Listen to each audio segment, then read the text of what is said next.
Vamos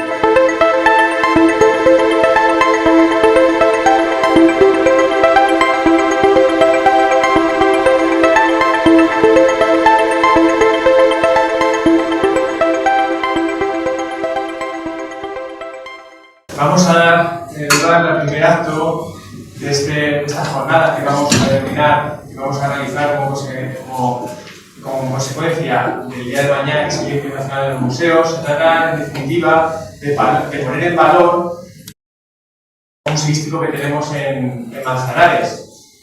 Por tanto, hemos diseñado una serie de actividades para unirnos a esta conmemoración de este Día Internacional de los Museos. Tenemos en Manzanares un rico patrimonio museístico, tenemos desde vanguardia a tradiciones, podemos tener moda, podemos tener también cultura gastronómica, este maravilloso museo de Mansiego y, como no, el Museo Sánchez Mejía. Creo que tenemos que disfrutar de ellos y, por tanto, invito a la ciudadanía que venga a disfrutar de esta serie de actos y, como no, también recordar los actos de mañana y en especial el concierto del coro Maxim Lajar, que va a estar compuesto por 6 piezas, una dedicada a cada museo, y cada una de estas piezas pues, nos va a llevar a lo que es la esencia de cada museo. Y estoy convencido que el coro Maxim Lajar pues, nos va a defraudar, como siempre, va a apostar por una música entretenida, divertida, folclórica y para el disfrute de todos y todas. Así que os animo a participar en este concierto que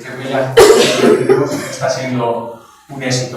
Y hoy, como primer acto, pues tenemos una conferencia, en este caso de Francisco Javier Moreno Díaz del Campo, que es profesor de Historia Moderna de la Universidad de Castilla-La Mancha, y yo, nada más, una vez que he hecho esta introducción, le cedo la palabra a Mira Platón, la coordinadora del Museo de Manzanares, como la conocéis, y que va a presentar, en este caso, al autor de la conferencia. Muchas gracias. Bueno, buenas tardes a todos. Muchas gracias por acompañarnos. Hoy tenemos el lujo de contar con la presencia de Francisco Javier Moreno Díaz del Campo, Paco. Y debo decir que para los que trabajamos aquí en los museos de Manzanares,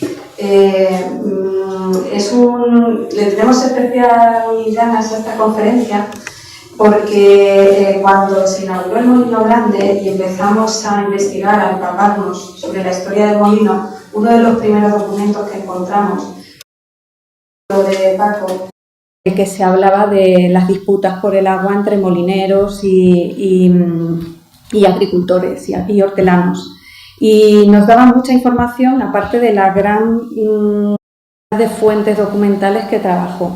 Entonces, la verdad es que teníamos muchas ganas ya de que nos contara en directo y que le pudiéramos hacer preguntas de su investigación.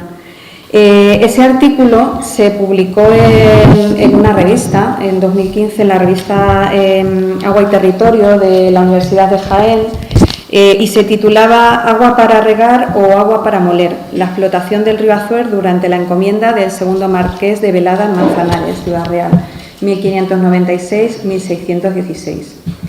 Les recomiendo que lean el artículo, está en internet, se encuentra fácilmente, y les recomiendo que lean el artículo. También pensábamos que este año el Día de los Museos se dedica a la educación y a la investigación, así que mejor que traer a alguien que ha investigado sobre uno de nuestros recursos museísticos como es el Molino Grande.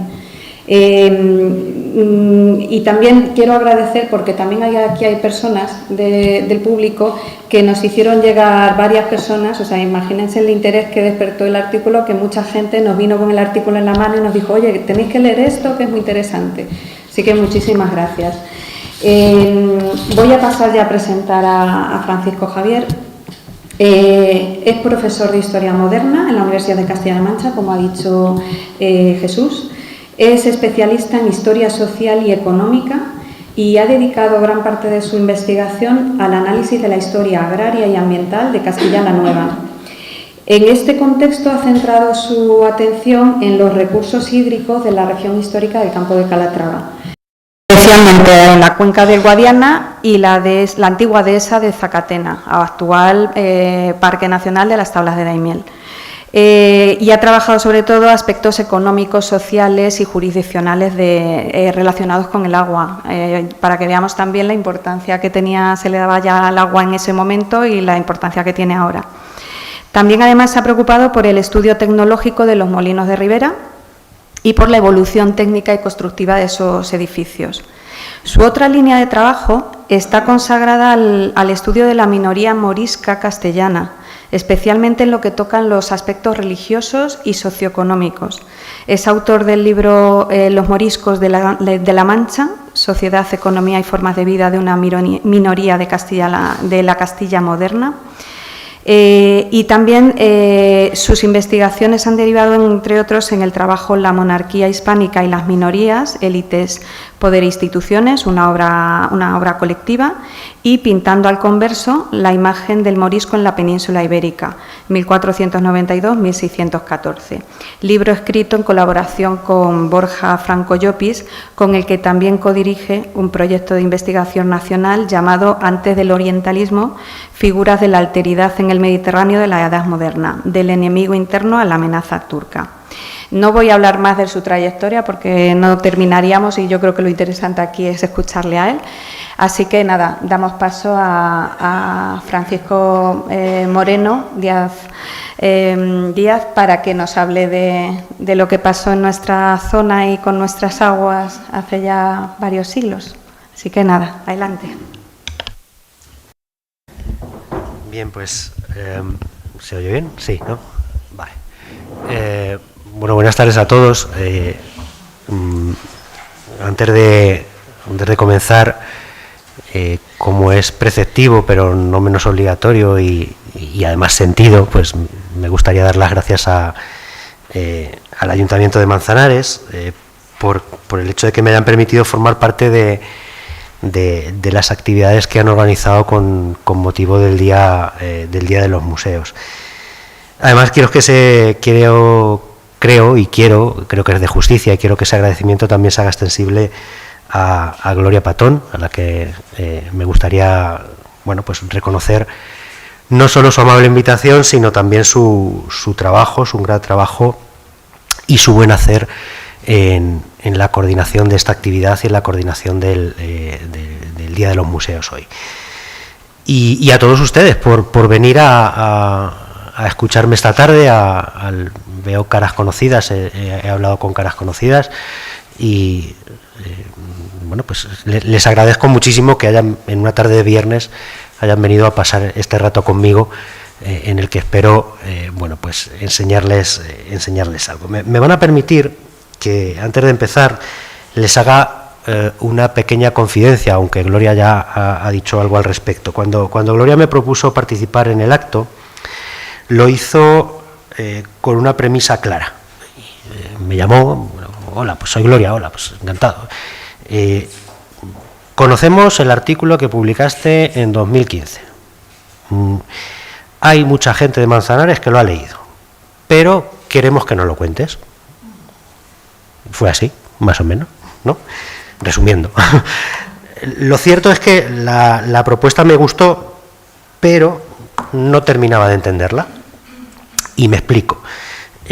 Me gustó porque alimentó un poco mi autoestima, es decir, que a uno lo lean y lo lean fuera del ámbito académico, porque normalmente se suele decir que los historiadores escribimos para los historiadores y para nadie más, pues que a uno lo lean fuera del ámbito académico, pues es una satisfacción, siempre es algo positivo.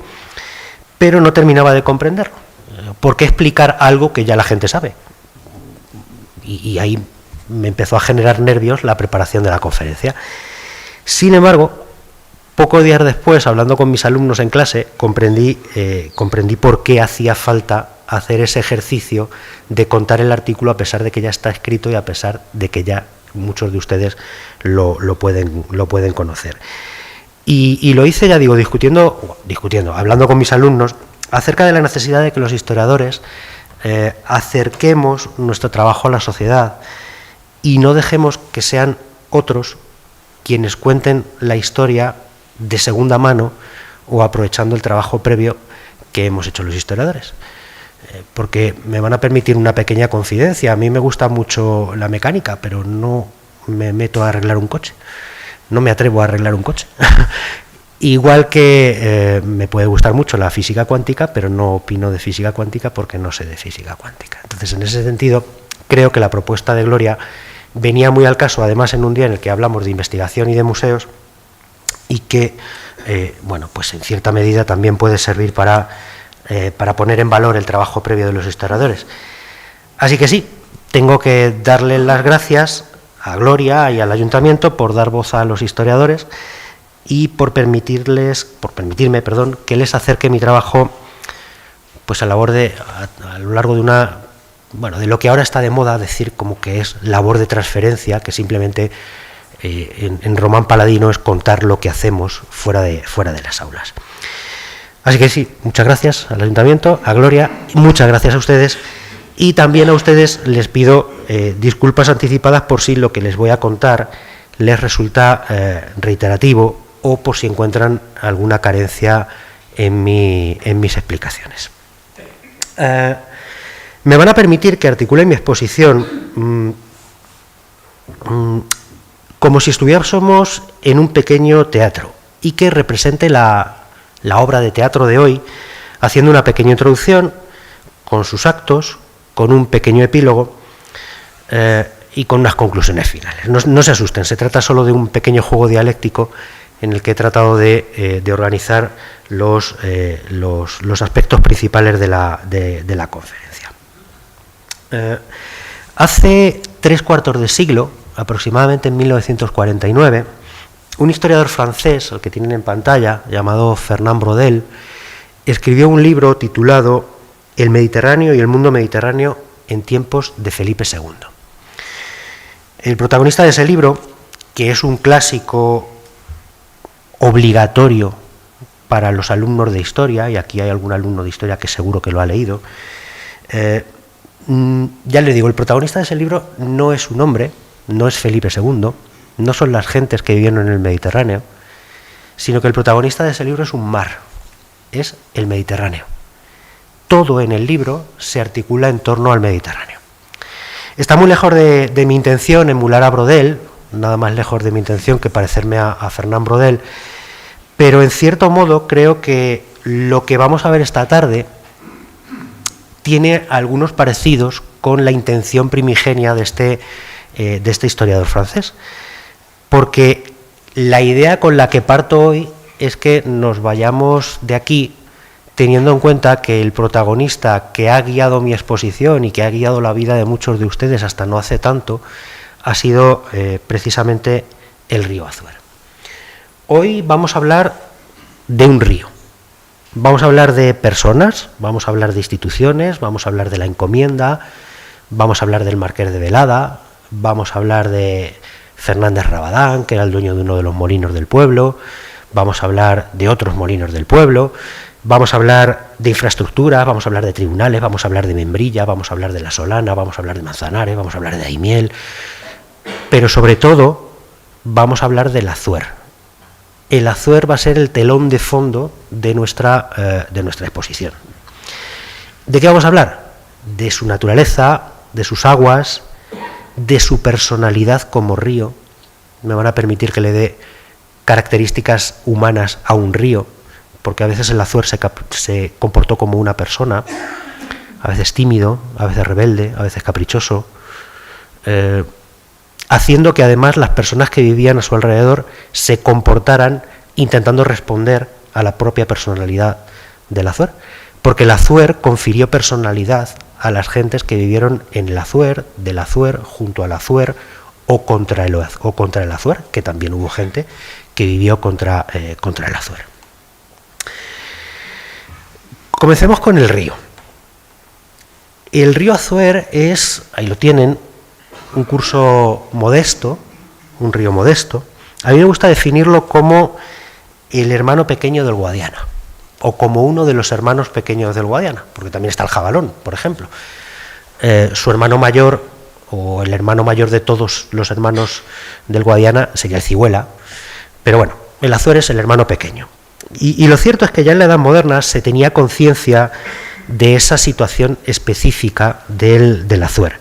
Los testimonios de los siglos XVI, XVII y XVIII lo caracterizaban como río pequeño, cauce de invierno, arroyo de pocas aguas, y lo cierto es que fue así.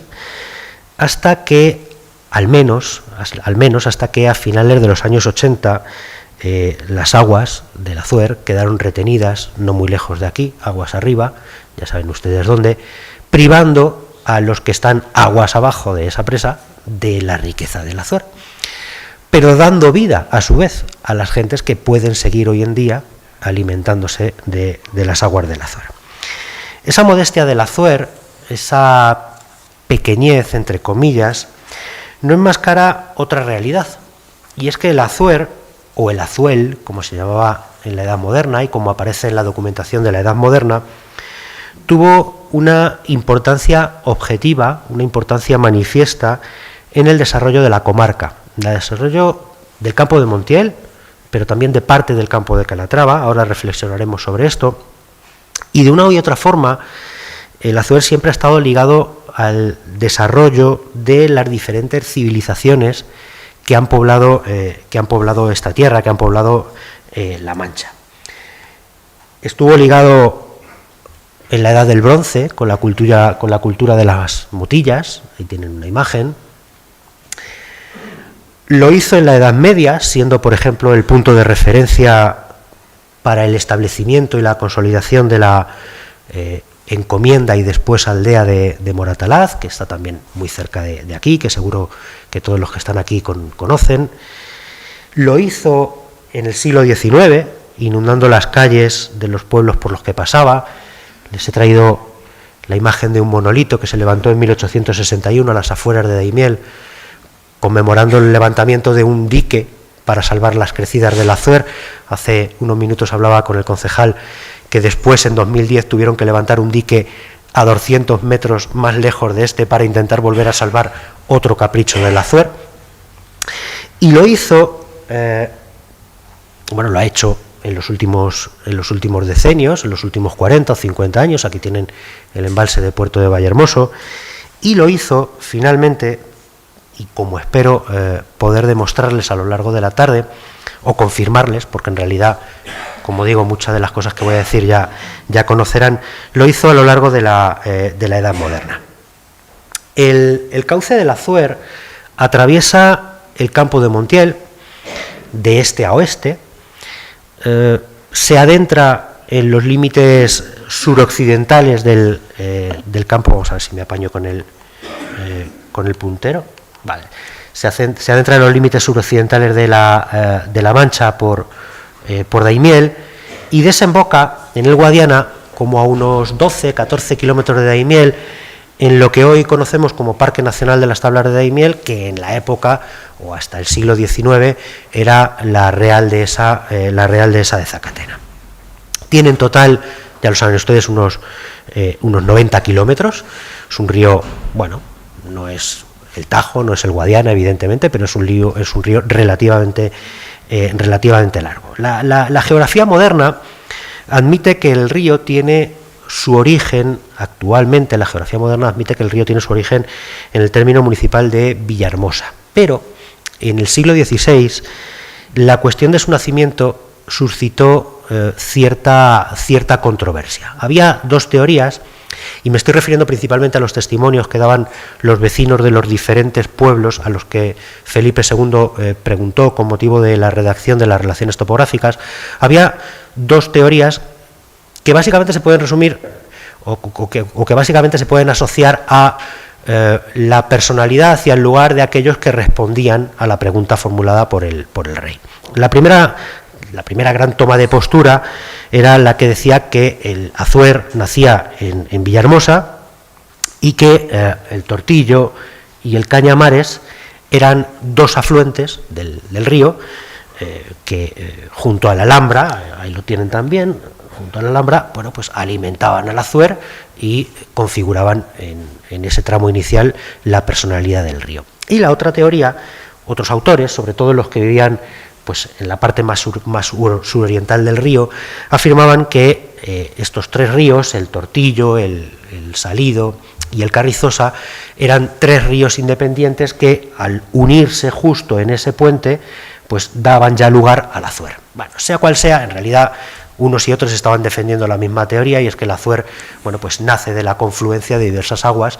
Algunos incluso llegaron a responder que el Azuer también tenía importantes aportes hídricos, sobre todo en la zona de lo que hoy es el embalse de Puerto de Vallehermoso, porque algunos, principalmente los vecinos de Alhambra, decían que también el Azuer se alimentaba de los ojuelos que nacían del rebosadero del agua subterránea. En realidad, da igual, fuera lo que fuera.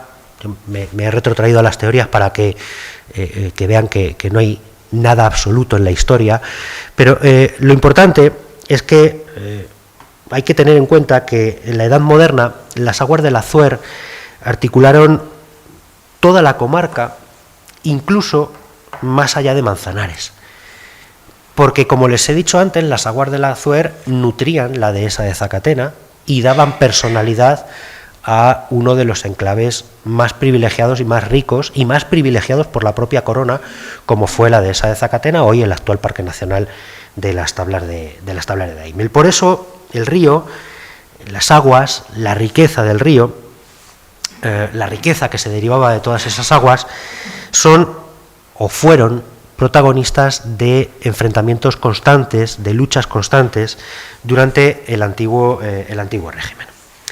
Uno de los causantes de esos choques fueron los molinos hidráulicos. A finales del siglo XVI llegaron a funcionar en el río Azuer casi medio centenar de molinos, que son muchos molinos, 50 molinos en 90 kilómetros, estamos hablando aproximadamente un molino cada 2 kilómetros, para que se hagan ustedes una idea. La cifra podría ser incluso superior, pero lamentablemente no tenemos cifras precisamente de Manzanares. No hay, las relaciones topográficas no nos dan cifras de Manzanares. Pero bueno, tampoco es fácil, a partir de las relaciones topográficas, conocer la ubicación exacta de los molinos, porque se habla de un molino con una piedra que era de fulano, un molino con una piedra que era de zutano, un molino de una piedra que era de mengano, pero sin detenerse a dar mucha información sobre la ubicación exacta de los molinos. Uno de los pocos de los que no hay duda fue el Molino Grande de Manzanares. Aquí lo tienen representado, ahora hablaremos de esta representación. Tampoco hay duda sobre la ubicación del Molino del Comendador, o del Molino del Rezuelo, o el Molino de Santa Ana, en Membrilla, que son nombres que seguro que le vienen a la cabeza a todos ustedes y que conocen. Las referencias que poseemos, eso sí, nos permiten constatar que los molinos del Azuer, o que el sistema de molinos del Azuer ya estaba plenamente consolidado en el siglo XVI, estaba en pleno funcionamiento en el siglo XVI, que posiblemente estuvo en funcionamiento mucho antes, que algunos de ellos es posible que fueran de origen incluso medieval, y que básicamente constituían, ahora también hablaremos de esto, un sistema relativamente organizado en el que la supervivencia de un molino, y los que hayan visto funcionar a los molinos, y aquí tenemos a un molinero que me puede contradecir cuando él quiera y yo me equivoque, totalmente, la vida de un molino de agua depende del buen hacer del molinero de arriba y de la generosidad del molinero de arriba. El molino de agua siempre se alimenta de agua que tiene que proceder del molino de arriba. Si el molino situado aguas inmediatamente arriba de un molino corta el agua, el molino de abajo no funciona y anula al resto del sistema. Igual que si ese molinero suelta agua de manera muy rápida, también puede correr el riesgo de anular el funcionamiento del molino de abajo.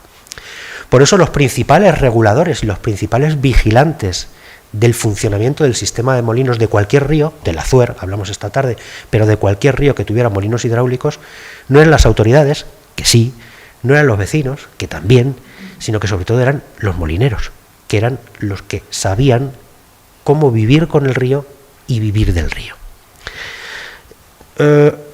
Ya les digo, uno de los pocos molinos de los que se tiene información es el molino grande, del cual hablaremos ahora. Las referencias que poseemos también nos permiten constatar que estamos ante artefactos pequeños, en general, que no tenían nada que ver con los que se ubicaban en el Guadiana, que no tenían nada que ver con los que se ubicaban en las lagunas de Ruidera, ni tan siquiera con los que se ubicaban en el Jabalón. El sistema de molinos del Guadiana, perdón, del Azuer, era un sistema movido por pequeñas infraestructuras, por pequeños artefactos. Fíjense, en 1575, si mis datos son correctos, solo uno de los 49 molinos de los cuales nos dan referencia a las relaciones topográficas tenía más de una muela, es decir, todos tenían una muela, excepto uno, y ninguno daba un rendimiento superior a las 50 fanegas de trigo anuales, que es algo, bueno, relativamente poco, teniendo en cuenta que, por ejemplo, los molinos del Guadiana, en el entorno de las tablas de Daimiel, estaban produciendo en torno a 450, 500, 600 fanegas, es decir, 6 veces, 7 veces más que cualquier molino del Azuer. También conocemos que en el antiguo régimen convivieron diferentes sistemas técnicos de molinos, que permiten diferenciar en el río Azuer dos zonas que precisamente están diferenciadas por el pantano, o bueno, por lo que en aquel entonces era el puerto de Vallehermoso, hoy pantano del puerto de Vallehermoso. Una primera zona que iría hasta llegar al puerto, en la que predominarían los molinos de cubo, los molinos que necesitaban un almacenamiento en forma de cubo para lograr presión con la cual alimentar a la rueda, y de ahí abajo, del puerto de Vallehermoso hacia abajo, es decir, en Membrilla, Manzanares y Daimiel hasta llegar al Guadiana, molinos que llamamos de rodezno, de rueda vertical y de regolfo, que no necesitaban un cubo, sino que necesitaban, bueno, pues una balsa previa que normalmente se alimentaba con un desvío del río, con un caz del río paralelo, como el Molino Grande, que todos ustedes conocen y del cual hablaremos ahora. Esa misma información nos está dando a entender una cuestión que considero que es importante. Las gentes del siglo XVI hacían uso de diferentes sistemas de molienda, de diferentes sistemas de funcionamiento de los molinos, no porque no supieran utilizar uno u otro, sino porque sabían adaptarse muy bien a las condiciones del medio. Del pantano del puerto de Vallehermoso hacia arriba predominan aguas más encajonadas, aguas más revueltas, que necesitaban del cubo para llenar la fuerza motriz del molino, mientras que de Membrilla para abajo era un territorio más plano, un territorio más llano, que no permitía almacenar el agua a gran escala si no se construían balsas que lo permitieran poner en funcionamiento. Así que esos dos sistemas de molino tenemos. ¿Cuál es la situación a finales del antiguo régimen? Bueno, pues a finales del antiguo régimen la situación no había cambiado mucho. Les he traído las cifras comparativas entre 1575, relaciones topográficas, y 1752, 1753, cuando se elabora el catastro del Marqués de la Ensenada, y básicamente, como ven ustedes, pues el número de molinos es muy similar. Simplemente podríamos constatar tres cuestiones así de manera muy rápida. El número de molinos había descendido ligeramente, había menos molinos en el siglo XVIII que en el siglo XVI, pero en contraprestación a eso, la productividad que tenían era mucho mayor, probablemente porque más de uno de esos molinos había incorporado más piedras, con lo cual había menos molinos, pero había más piedras funcionantes, y eso hizo aumentar la rentabilidad del conjunto. Y probablemente la distribución no era la misma. Piensen ustedes que en 200 años la distribución de un molino podía haber cambiado. Los grandes molinos de referencia seguían siendo los mismos, pero es posible, bueno, es posible no, es evidente que muchos de los molinos que se utilizaban en el 16 no se utilizaron en el 18, y que en el 18 se habían construido molinos nuevos que no existían en el 16. Bueno, ya les he presentado a los molinos, les he presentado al río. Podemos hablar un poco ahora de la villa y de la encomienda. Como todos ustedes saben, Manzanares es una localidad calatrava, ahí la tienen. Es calatrava desde la Edad Media, pero confinaba con territorios de la Orden de Santiago al este y con territorios de la Orden de San Juan al norte. Podríamos decir que, si me permiten la licencia, es la encomienda menos calatraveña de Calatrava, porque tiene más de manchega o más de monteleña que de estrictamente Calatrava. Fue Manzanares una de las villas más pujantes de la Orden de Calatrava durante todo el siglo XVI, y eso se observa claramente en el crecimiento demográfico a lo largo de todo el siglo. Fíjense ustedes, empieza el siglo pues aproximadamente con 1.200, 1.800 habitantes en 1530, que prácticamente ha duplicado, más que duplicado, a la altura de 1.600. Era, como les digo, una de las localidades más pujantes de la villa, y tenía en torno a sí un montón de actividades económicas que le daban personalidad. A principios del siglo en Manzanares había una importante industria manufacturera, con la fabricación de paños, pero poco a poco también había un sector de comerciantes muy importante, con la presencia del elemento judeoconverso en algunos casos, pero poco a poco Manzanares fue adquiriendo la misma, o tomando la misma dinámica económica que tomaron otras localidades del campo de Calatrava, es decir, una ruralización paulatina o una consolidación de su economía en torno a las actividades del sector primario. Y dentro de las actividades del sector primario principalmente me refiero a la agricultura, porque en el caso de Manzanares la ganadería, los pastos de dehesa no fueron tan importantes como en otros pueblos del campo de Calatrava, igual que tampoco fueron importantes en el campo de Montiel. Por eso les digo que Manzanares es de la Orden de Calatrava, pero a veces tiene mucho más de montieleño que de Calatrava. Bien, el sector que dominó fue la agricultura. En ese sentido, ya les digo, Manzanares tuvo un comportamiento muy similar al del resto de localidades del campo de Calatrava, de la Mancha, de Castilla, y avanzó hacia una ruralización más o menos evidente. Sí hay una pequeña nota diferenciadora, y es que en Manzanares, en relación con otros pueblos, hubo cierta abundancia de huertas, algo que en gran medida se explica por la presencia del propio río Azuer.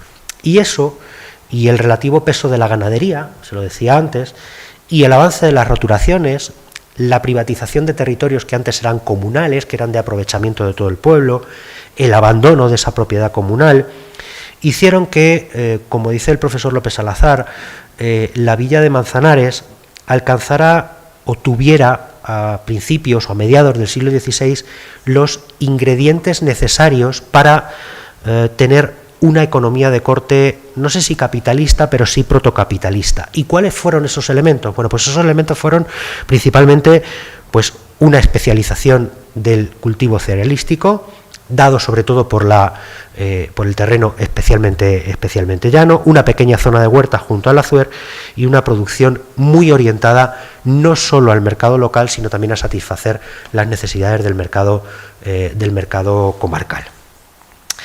Y junto a la villa, y ya nos vamos a nuestro último protagonista, deberíamos hablar también de la encomienda. Bueno, me van a dejar que retroceda un poco, me he pasado de diapositiva.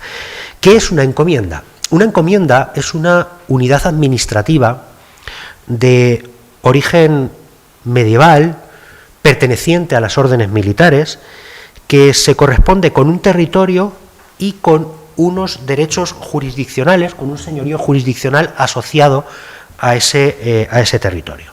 Junto al territorio y junto a los derechos jurisdiccionales, en una encomienda hay un tercer elemento que es importantísimo para comprender el funcionamiento de lo que es la encomienda en sí misma, que son las rentas.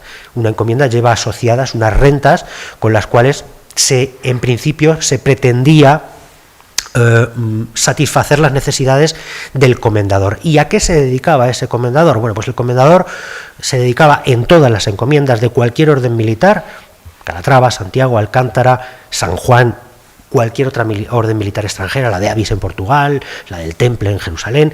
El comendador inicialmente tenía asociada una labor de protección del territorio. Por eso prácticamente todas las encomiendas nacieron junto a un castillo, junto a una fortaleza, como es el caso de Manzanares, alrededor del cual luego se fue generando un pueblo, una aldea, en este caso el caso concreto de Manzanares. ¿Qué es lo que ocurrió? Bueno, que poco a poco, y con el avance de la conquista cristiana, esa función militar se fue perdiendo poco a poco, y el comendador, a partir de finales del siglo XV y sobre todo a partir del siglo XVI y ya durante toda la Edad Moderna, se limitó a ser un mero gestor del territorio, porque incluso perdió la función jurisdiccional, porque a partir del siglo XVI esa función jurisdiccional los reyes católicos y los reyes de Castilla se la dieron a los gobernadores de las órdenes militares, en este caso al gobernador de Almagro, que era de quien dependía de quien dependía Manzanares, al menos hasta que tuvo alcalde mayor. La encomienda de Manzanares fue una de las encomiendas más ricas de toda la Orden de Calatrava, por lo tanto una de las encomiendas más apetecibles. Ser comendador de Calatrava era, bueno, pues un privilegio. Comendador de Calatrava en Manzanares era un privilegio. No era lo mismo ser comendador de Calatrava que ser comendador, no sé, no quiero poner ejemplos para no minusvalorar a nadie, pero de un pueblo pequeño, ¿vale? Y en general, ¿qué rentas tenía la encomienda de Calatrava? Bueno, pues la encomienda Calatrava de Manzanares, pues ahí las tienen. La encomienda de Manzanares tenía como rentas, o recibía dinero de la explotación y del aprovechamiento de diferentes rentas que se pueden sintetizar en los 5 ítems que les he puesto ahí. Tenía bienes inmuebles, la encomienda era la dueña de la casa y del castillo, tenía diversas fincas de cereal, tenía la casa del bosque que estaba junto a la cerca y a la fortaleza. Había una serie de derechos decimales, es decir, el comendador de Manzanares tenía derecho a percibir, por ejemplo, los 2/3 del diezmo del pan y del vino que se generaban en el pueblo, el diezmo del pan de aberturas, les leo algunos, por poner algunos ejemplos, el diezmo del pan de Moratalaz, el diezmo de las huertas, el diezmo de los soldados, y me voy a detener en uno importante, y es el quinto de la renta de las maquilas de los molinos que estaban dentro del territorio de la encomienda. Quédense con ese dato porque luego haremos referencia a él. También tenía el comendador derechos jurisdiccionales, podía nombrar oficios municipales, ejercer justicia, etcétera, etcétera, dehesas y pastos, que no explotaba directamente, sino que normalmente arrendaba a terceros y cobraba directamente, y luego otros derechos, pues bueno, cobro de algunos censos, derechos sobre la caza, caza privativa en determinados territorios. Sobre todo los más importantes fueron los derechos decimales y los derechos jurisdiccionales. Y aún, y como les decía, nos queda el marqués. ¿Quiénes fueron los marqueses de Velada? Bueno, los marqueses de Velada, el marquesado de Velada, es un título nobiliario que surgió en la Edad Media, concretamente en el año 1294, en tiempos de Sancho IV de Castilla, cuando, con el avance de la conquista cristiana, pues el rey de Castilla concedió ese señorío a los que desde ese momento serían señores, todavía no marqueses, señores de Velada. El primer marqués de Velada fue don Gómez Dávila y Enrique de Guzmán, que fue el abuelo de nuestro protagonista. ¿Y quién es nuestro protagonista? Bueno, pues nuestro protagonista, ahí tienen el territorio, los bienes que tenía los estados de la Casa de Velada. Velada lo tienen ahí, está en la zona de Talavera, tenían intereses en Ávila, en Villatoro, en Navalcuerdo, en San Román, y aquí tenemos Manzanares. Bien, Gómez Dávila y Toledo, nuestro protagonista, fue el segundo marqués de Velada. Fue el segundo marqués de Velada, ahora les daré unas pinceladas sobre su biografía, porque heredó directamente el título de su abuelo, ya que su padre falleció antes de que el primer marqués falleciera. Entonces él heredó el título directamente de su abuelo. Durante su juventud, unos cuantos datos para que más o menos sitúen al personaje. Durante su juventud, don Gómez Dávila y Toledo fue enviado a servir en palacio, en la corte, permaneció junto al infante don Carlos, al hijo mayor de Felipe II, que estaba llamado a heredar el trono, y en ese contexto se formó desde el punto de vista militar, desde el punto de vista cortesano, desde el punto de vista diplomático, formando parte del grupo más íntimo del príncipe don Carlos.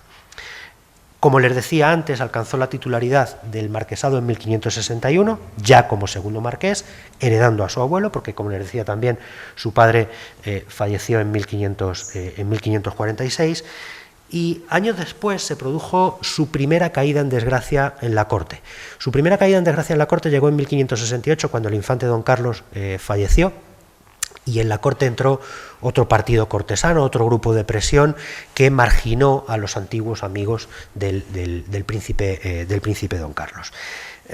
Eso hizo que Velada, que don Gómez se retirara a sus territorios y que desde sus territorios emprendiera, bueno, pues una labor de desarrollo económico y de aumento de rentas de los mismos hasta al menos la década de los 80. En 1582 fue recuperado para la política por Felipe II. Felipe II lo mandó como delegado del rey al Concilio Provincial de Toledo, organizado en la Catedral de Toledo, y en 1587 fue nombrado mayordomo del futuro Felipe III, mayordomo y ayo, es decir, cuidador, mayordomo, la persona de confianza del futuro heredero, y de la infanta Isabel Clara Eugenia, que luego llegaría a ser la gobernadora de los Países Bajos, la otra de las hijas de Felipe II. La tercera hija era Catalina Micaela, que terminaría siendo duquesa de Saboya. Me van a permitir que les cuente una pequeña anécdota sobre Catalina Micaela, hija de rey, a la que el rey casó con un duque, el duque de Saboya, que era un cargo importantísimo en la época, pero ella esperaba ser casada con un rey, y en sus bodas en Zaragoza, la leyenda cuenta que el rey la agasajó con multitud de joyas, con multitud de regalos, pero que ella solo cogió 3 piezas de las decenas de joyas que le daba su padre, y que Felipe II quedó extrañado, y ella le dijo: padre, podría haber sido reina, pero solo cojo las joyas que corresponden a una duquesa. Bueno, no le faltó coherencia a la pequeña de las hijas de Felipe II. Volvamos a don Gómez de Ávila. En 1593 se incorporó al Consejo de Estado y en 1595 se le concedió el hábito de la Orden de Calatrava y a partir de ese momento la encomienda de Calatrava. La llegada al trono de Felipe III también supuso un cambio en su vida. ¿Por qué? Porque se produce a partir de ese momento la segunda caída en desgracia de don Gómez de Ávila. Aquí lo tenéis, perdónenme ustedes por la mala calidad de la imagen. Llevo 3 días intentando buscar una imagen de mejor calidad, pero me ha sido totalmente imposible. Pero bueno, se hacen una idea de ante quién estamos. Ya digo, la llegada al trono de Felipe III supone su segunda caída en desgracia, porque el valido del rey, el duque de Lerma, no es que se llevara especialmente bien con nuestro marqués y lo relegó en la vida de la corte, al menos hasta 1614, cuando, al final de la vida de don Gómez, le concedió la grandeza de España. A partir de ese momento, don Gómez, ya en los últimos años de su vida, les recuerdo que murió en el 16, pues pasó a presidir las sesiones del Consejo de Estado, dirigió la política exterior de la monarquía hispánica. Por ejemplo, fue el artífice del doble matrimonio que se apañó entre Enrique IV y Felipe III, a partir del cual 2 hijos de Felipe III iban a casar con 2 hijos de Enrique IV, el doble matrimonio que configuró la alianza hispano-francesa en ese momento. Y nuestro protagonista murió en San Lorenzo del Escorial en 1616. La relación de Velada con Manzanares comenzó en 1595, aunque él ya conocía la zona. Y cuando empezó a disfrutar de su encomienda, hizo de la encomienda de Manzanares uno de los pilares de su encomienda, uno de los pilares de su hacienda. Tanto fue así que, como ven en el gráfico, lo que el marqués de Velada obtenía de la encomienda de Manzanares era casi el 25% de los ingresos totales con los que alimentaba la hacienda de su casa. Es decir, de Manzanares obtenía 1 de cada 4 reales que ingresaban en la casa. Sin embargo, solo gastaba en Manzanares 1 de cada 70, con lo cual el rédito para él de controlar la encomienda de Manzanares, aunque fuera de manera temporal, porque los hábitos de caballero y las encomiendas se otorgaban de por vida, pero no eternamente, no eran hereditarias, bueno, pues le supuso un empujón a su hacienda. De hecho, una de las preocupaciones del marqués al final de su vida era que su hijo pudiera también ser comendador de Calatrava y concretamente comendador de Manzanares, algo que es cierto que consiguió al final de su vida. Ya les digo, no debe extrañarnos por eso que las rentas del marqués de Velada fueran tremendamente importantes y que dentro de esas rentas le prestara mucha atención a los recursos hídricos. Y comencemos con nuestra obra de teatro. Acto 1. El principal de los problemas a los que el Marqués de Velada tuvo que hacer frente cuando tuvo que hacerse cargo de la encomienda de Manzanares fue gestionar el río Azuer, fue gestionar la riqueza que se derivaba del río Azuer. El más importante de esos procesos tuvo lugar en 1516, tuvo como foco la disputa del aprovechamiento del río, tuvo como foco la disputa entre molineros, mejor dicho, entre propietarios de molinos y hortelanos, pero hay que retrotraerse a 40 años antes para comprender qué es lo que le pasó al Marqués de Velada en 1616. Y aquí, si me lo permiten, pues ya retomo parte del argumentario que utilicé en su momento en el artículo del cual les ha hablado antes Gloria. El episodio del que les voy a dar cuenta tuvo lugar en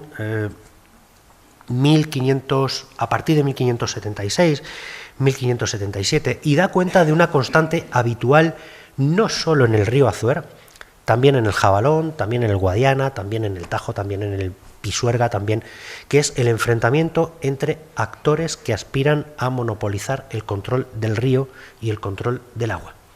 Y en este caso los principales actores que aspiraban a monopolizar el control del río y el control del agua eran, por un lado, los propietarios de los molinos y, por otro lado, los regantes, porque, como les he dicho antes, en Manzanares había un sector hortícola bastante desarrollado y bastante importante. Ese problema dio inicio en la primavera de 1576 a raíz de la queja del propietario del molino grande de Manzanares, que le dejo aquí por ahora, que se llamaba Sebastián Gómez Rabadán. Este señor solicitó a las autoridades del partido de Almagro que pusieran fin a las actuaciones de los molineros, de los propietarios de los molinos, porque estaban derivando agua de manera ilegal desde el caz del molino hacia sus huertas, privando al molino del agua que necesitaba para moler las piedras. Para ello, el demandante, el propietario del molino, se amparaba en que si faltaba agua no se podía moler, si no se podía moler no se podía dar salida a los panes que se habían cultivado en los cultivos de cereal, y que eso también repercutía en una merma de los ingresos de la Orden de Calatrava. Todavía no del Marqués, porque les recuerdo que estamos en 1577 y el Marqués llega en 1596. Los vecinos, los regantes, amparados en la opinión del personero del común, el personero del común era un representante del vecindario en el ayuntamiento, también se le llamaba procurador síndico o procurador síndico del común. Como les digo, los propietarios de las huertas se amparaban para defender su derecho a coger agua del río en tres argumentos principales. Argumento 1. Invocaron un concepto bastante frecuente en la argumentativa judicial del antiguo régimen, que era la costumbre inmemorial. ¿Y qué es la costumbre inmemorial? Bueno, pues la costumbre inmemorial es, ya les digo, un argumento que se basaba principalmente en dos principios fundamentales: la reiteración de la práctica y la permanencia en el tiempo. Es decir, hago esto porque se ha hecho siempre. Como ven, un argumento judicial de peso. Hago esto porque se ha hecho siempre. Me da igual. Como se ha hecho siempre, pues lo hago. Segundo argumento: la precedencia cronológica del riego. Es decir, los regantes decían que antes de que hubiera molinos ya se regaba. Algo que, bueno, decían ellos, pero no sabemos a ciencia cierta. Y tercer argumento: el beneficio social y económico que se derivaba del regadío. ¿Por qué? Porque los regantes decían: si regamos las huertas, es beneficio para todo el pueblo. Lo cual, si me permiten el juicio de valor, constituye una falacia. Porque si se riegan las huertas, es un beneficio para el hortelano, pero no para el resto del pueblo. Es un beneficio para el que cultiva esa huerta y vende esa huerta. ¿Por regar una huerta a alguien que no tiene una huerta va a salir beneficiado? En principio no. El que sale beneficiado es el que riega la huerta. Bien. Bueno, las partes fueron oídas durante 1576 y 1577 antes de dictar sentencia, el gobernador del partido de Almagro envió a dos visitadores de la orden Los visitadores de la orden normalmente eran un lego y un clérigo, un fraile y un caballero de la orden. En este caso eran Fernando Carrillo y Osorio, que era caballero de la orden, y Fray Jerónimo Triviño, que vinieron a Manzanares en 1577 y que idearon la solución técnica, la solución legal también, para aprovechar el agua del Azuer entre todos. Esa solución, ahora se la cuento, dotó a el pueblo de Manzanares de un statu quo que más o menos beneficiaba a todos, o que mejor dicho, no perjudicaba a nadie. Dotó a todas las parcelas colindantes a las huertas de un recurso permanente para el agua, para el regadío, siguió proporcionando agua al molino de don Sebastián Gómez Rabadán, y desde entonces, además, también intentó que las aguas sobrantes del molino no se perdieran, sino que siguieran alimentando el Azuer, para seguir manteniendo en funcionamiento el resto de esos molinos. ¿Y cuál fue la solución ideada? Bueno, pues la sentencia ordenó construir una acequia que debía ser sufragada, debía ser pagada por los dueños de las huertas y de los quiñones, que a fin de cuentas eran los más interesados en cobrar o en sacar beneficio de esa acequia. Y a cambio obligaba a los dueños de los molinos a no molestar a los regantes. Es decir, pan para unos, pan para otros. La obra tardó todavía algunos años en realizarse. Concretamente se puso en marcha en 1588, 1589, no tenemos una fecha de finalización clara, pero yo estimo que en torno a 1590, 1591 pudo estar terminado, y el resultado nos es conocido gracias a que años después otra demanda, de la cual vamos a hablar ahora también, incorporó, otra demanda generada por motivos exactamente iguales a los que acabamos de ver, incorporó un plano fechado en 1616, que ya fue publicado hace años por Juan Ramón Romero Fernández Pacheco, al que todos ustedes conocen, manzanareño de pro, director del Archivo Histórico Nacional, y que me van a permitir que recupere para intentar explicarles qué es lo que pasó, aunque seguramente muchos de ustedes más o menos conocen qué es lo que pasó. El autor del molino, madre mía, cómo estoy yo hoy, el autor del plano fue Esteban de Perola, o de Peroli, que era miembro de una saga de arquitectos italianos muy presente en La Mancha a finales del siglo XVI y principios del siglo XVII, y entre cuyos clientes estaba, por ejemplo, el Marqués de Santa Cruz, porque algunos de estos Perola ya en castellano, habían participado construyendo y decorando el Palacio de Viso del Marqués, también, por ejemplo, la ermita de la Virgen de las Nieves en Almagro, y alguna que otra construcción. Y en ese mapa, en ese plano, está representado el extremo suroccidental de Manzanares. Parte del casco antiguo, con parte del río, con parte del caz del molino, que es lo que nos interesa tratar en este caso.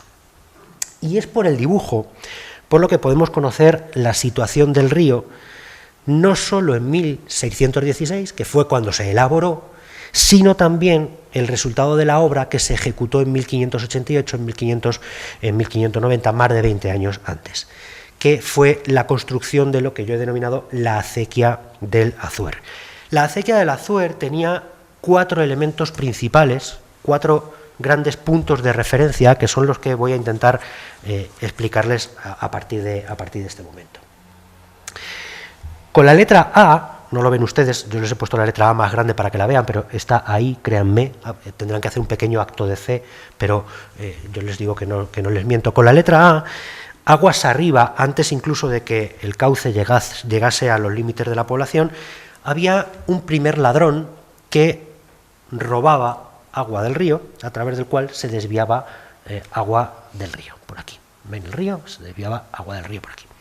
Con la letra B, ahí tienen las diferentes letras B, vamos a ver si lo vemos, con la letra B, se representó la acequia, o en 1616 lo que quedaba de la acequia, porque según el testimonio de los regantes había una parte de la acequia que ya se había destruido, que es la que yo les he señalado ahí en puntos suspensivos, que estaba destruida en 1616. Más abajo, con la letra C, había otro portillo que daba agua justo en el punto del río donde el río se bifurcaba por un lado hacia el río y por otro lado hacia el molino. Y finalmente la letra D, ahí la tienen, hemos cambiado de parte del mapa, la letra D que representa la nueva acequia construida en 1588, su correspondiente alcantarilla, es decir, otro ladrón, y la acequia que iba prácticamente en paralelo al caz del río y prácticamente hasta el molino, porque luego las aguas sobrantes volvían al río en el caso de que sobraran. Ahí aún hay un elemento más al que prestar atención en el mapa, que está marcado con la letra E. Vamos a ver si lo vemos, ahí lo tienen en pequeño, ahora se lo pongo un poco más grande, que son las roturas que a causa del mal funcionamiento de la acequia habían hecho los agricultores en 1616. Y ahí empieza nuestro segundo acto. Esas roturas de la acequia en 1616, fueron las que causaron un nuevo pleito, un nuevo proceso, en 1615, cuando el marqués de Velada ya era responsable, tenente de la encomienda de Manzanares, ya vivía sus últimos días, y dio lugar a un nuevo litigio entre molinero, ya el molinero había cambiado, ahora les digo quién era, y agricultores. ¿Por qué? Porque los agricultores habían roto el río por fuerza y contra la voluntad del molinero, y le habían hecho daño sacando agua de sus caces y quitándola de su molino.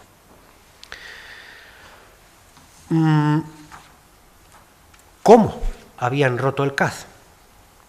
Con nuestra letra E, abriendo regueras en el caz del molino para desviarlas a los caces, perdón, a las acequias que había en las huertas, que son cada una de estas franjas que tienen ustedes aquí en pantalla. Como no podía ser de otra manera, el propietario del molino se quejó ante las autoridades calatravas, y ese propietario era don Pedro Fernández de Salinas, que era el alcaide de la villa, el alcaide de la encomienda, el hombre fuerte del marqués de Velada en la localidad. Y como si de un déjà vu se tratase, el proceso volvió a repetirse igual que se había producido 40 años antes.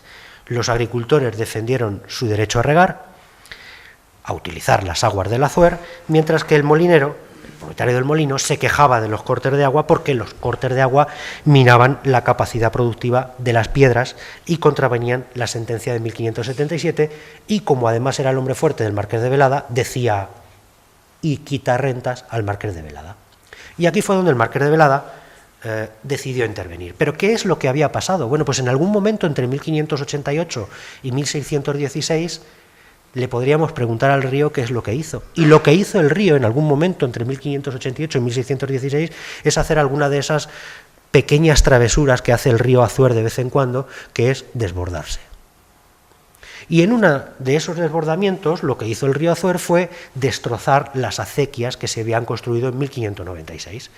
Y al destrozar las acequias que se habían construido en 1588, pues los agricultores se habían quedado sin un recurso para regar sus huertas. ¿Y qué hicieron los agricultores?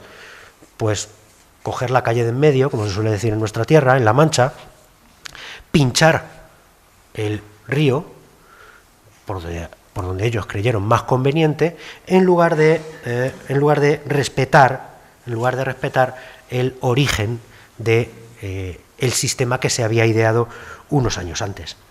¿Qué había logrado demostrar el marqués de Velada cuando se dictó sentencia? Bueno, pues en un primer momento la justicia del partido de Almagro dio la razón a los regantes, pero cuando marqués de Velada y el propietario del molino presentaron este mapa, ellos decidieron, en el Consejo de las Órdenes, en segunda apelación, la justicia le dio la razón al marqués de Velada, amparándose en tres cuestiones. Una, el riego ya estaba permitido desde antiguo. Desde 1577 se permitía el riego. Dos, estaba claro cómo había que actuar y cómo había que actuar con la acequia.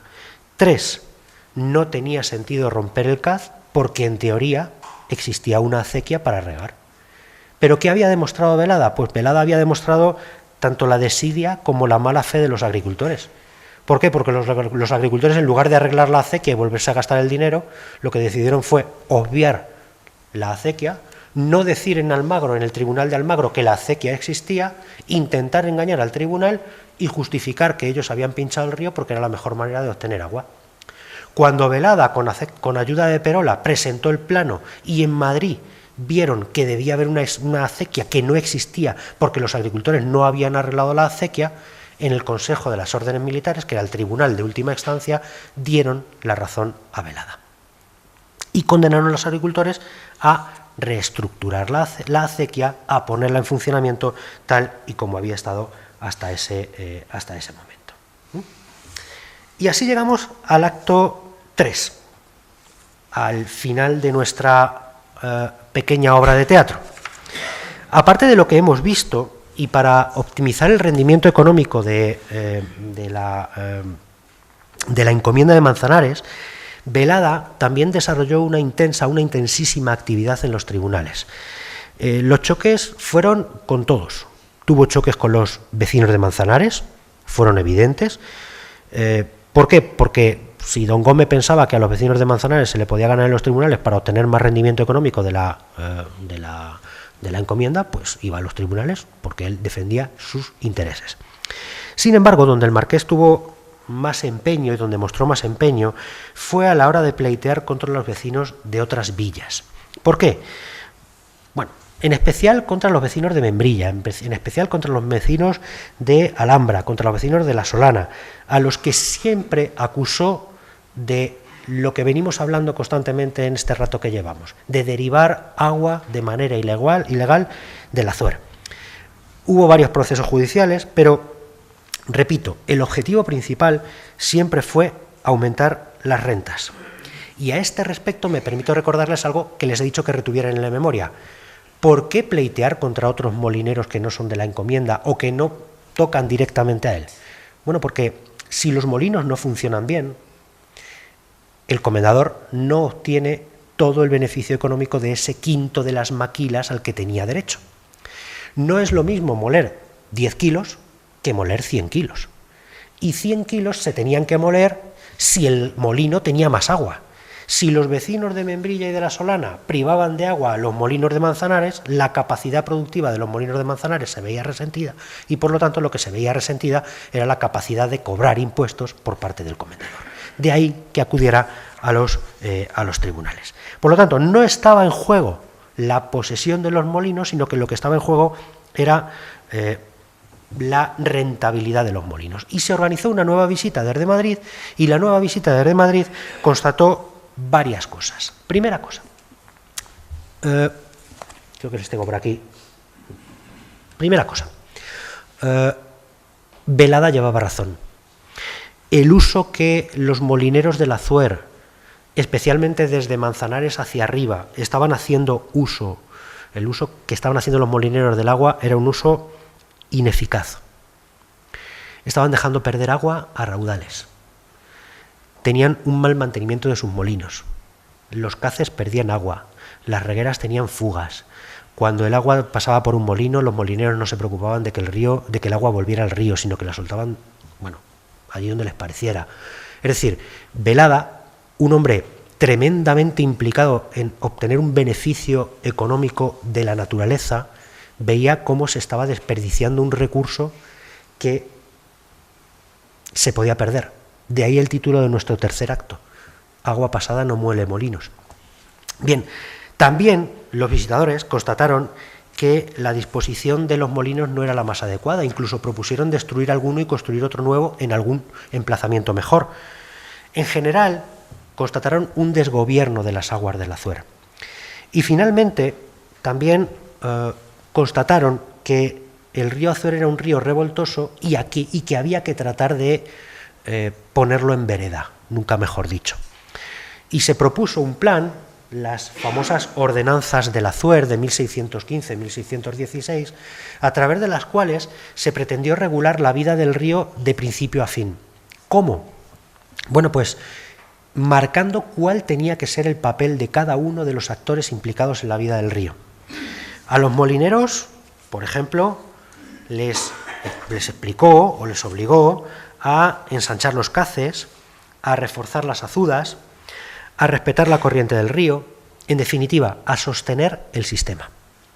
A los regantes, las ordenanzas de la Azuer, les obligaron a, bueno, mejor dicho, les permitieron seguir regando, se validó la actividad del regadío, pero a cambio de respetar un turno de uso de las aguas, algo que hoy es de lógica, pero que en aquella época no era tan lógico, de acceder a que fueran los molineros los que marcaran dónde había que pinchar el río, es decir, los molineros tenían que decir a los agricultores, saca agua por aquí, saca agua por aquí o saca agua por aquí, y a someter, los regantes también se sometieron, como los molineros, a la jurisdicción del denominado juez de las aguas del Azuer, que en ese momento tenía su sede en Almagro, pero que luego terminaría teniéndola en Puerto Llano.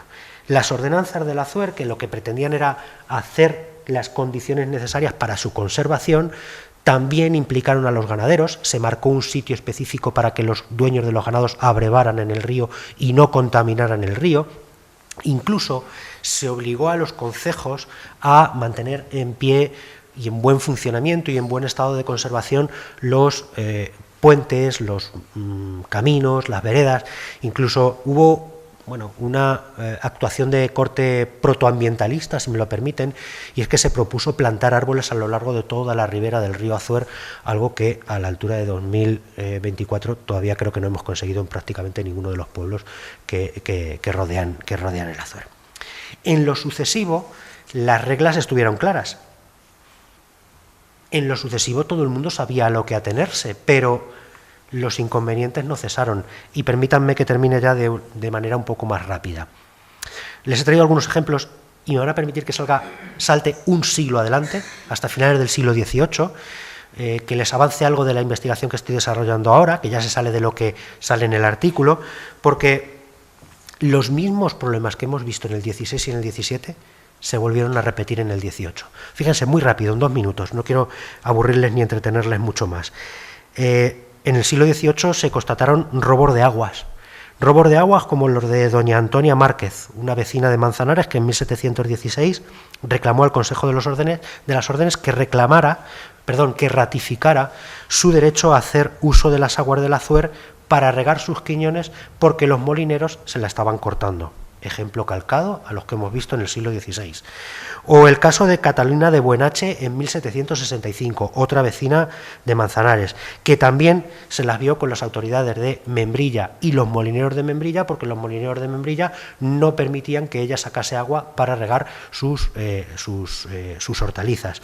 O, más tarde aún, en 1833, cuando la Casa de Comercio de don Ramón Angulo, un comerciante muy importante en el primer tercio del siglo XIX aquí en Manzanares, acudió al Consejo de las Órdenes Militares porque el propietario del molino de don Blas pues también le cortaba el paso al agua y no podía regar.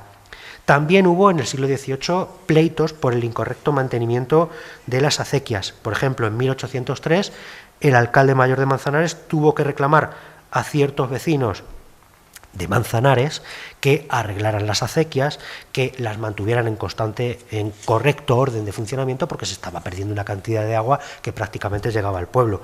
Y también hubo, finalmente, choques entre las autoridades. Y las autoridades, cumpliendo la ley, porque siempre la cumplían, lo que intentaron hacer en todo momento fue, iba a decir barrer para casa, sí, ese es el término coloquial, pero ¿qué intentaron las autoridades judiciales de Membrilla? Beneficiar a los vecinos de Membrilla. ¿Qué intentaron hacer las autoridades municipales de Manzanares? Beneficiar a los de Manzanares. Es algo humano. Las autoridades lo que quieren en cada uno de sus pueblos es paz social, y la paz social se logra teniendo contento a tus vecinos. Que me corrija el concejal si me equivoco, ¿no? Hay que tener contentos a los vecinos. Bueno, y termino con el epílogo. Pero cumpliendo la ley, por supuesto. Termino con el epílogo. Me gustaría que, para terminar, miráramos más allá del Azuer. Observar el Azuer, espero que coincidan conmigo, es un ejercicio fascinante. Yo creo que Estoy completamente seguro de que muchos de los que están aquí, de que muchos de ustedes podrán completar con creces lo que yo les he contado esta tarde, podrán contar muchas más cosas de lo que yo puedo contar. De hecho, creo que resulta asombroso comprobar cómo ese río pequeño, ese arroyo de invierno, ese río que a veces nace y a veces no nace, en torno a él se fraguaron multitud de historias, y creo que es más maravilloso aún saber que muchos de ustedes han sido partícipes de esa historia del Azuero. Pero quiero que miren por un momento más allá de Manzanares. Quiero que miren más allá del propio Azuero, que comprendan que la especificidad del Azuero fue evidente, pero que también se abran a pensar que la importancia del río va más allá de las rayas imaginarias que construimos los humanos. Que el río no se acaba en Manzanares, ni empieza en Manzanares, ni acaba en Daimiel, sino que los ríos son elementos naturales. Y en ese sentido me gustaría que consideraran al Azuero, o que el Azuero no solo fue el río de Manzanares, lamento decepcionar a algunos si creía algo de eso, pero el río no solo fue el río de Manzanares, sino que fue, o que mejor dicho, formó parte de un contexto más amplio de lucha por el control de los recursos hídricos y por el control de los recursos económicos en el campo de Calatrava y en La Mancha. Y si no, miren este mapa que les he traído para finalizar, en el que están representados con puntos todos los molinos harineros de toda la cuenca del río Guadiana, en el siglo XVIII, y donde el Azuero es solo esto,